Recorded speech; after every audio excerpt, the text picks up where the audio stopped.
નમસ્કાર, CB24 news સાથે હું રેશમા આપનું સ્વાગત કરું છું. શહેરના મણિનગર વિસ્તારમાં આવેલી મ્યુનિસિપલ કોર્પોરેશન સંચાલિત LG હોસ્પિટલ બિલ્ડિંગના 9મા માળે લિફ્ટ દ્વારા સામાન ઉપર લઈ જતી વખતે અચાનક જ લિફ્ટની કંટ્રોલ પેનલમાં ખામી સર્જાઈ હતી, જેના કારણે લોખંડનો કેબલ તૂટી પડ્યો હતો અને લિફ્ટ સાથે શ્રમિક નીચે પટકાતા ગંભીર ઈજાઓ થવાના કારણે સારવાર દરમિયાન તેનું મોત નીપજ્યું. મૂળ રાજસ્થાનના કરૌલી જિલ્લાના વતની અને હાલ ઠક્કરનગરમાં રહેતો 28 વર્ષીય શ્યામ ગોવર્ધન માલી છેલ્લા 2 વર્ષથી LG હોસ્પિટલ નિર્માણાધીન બિલ્ડિંગમાં શ્રમિક તરીકે કામ કરતો હતો.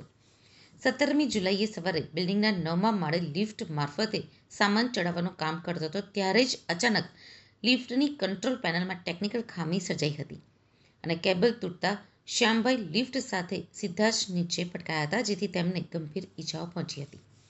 અકસ્માત સર્જાતા આસપાસના લોકો અને મેડિકલ સ્ટાફ ઘટના સ્થળે દોડી ગયા હતા.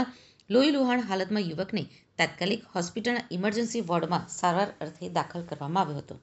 જોકે સારવાર દરમિયાન શ્યામભાઈનું મોત નીપજ્યું હતું.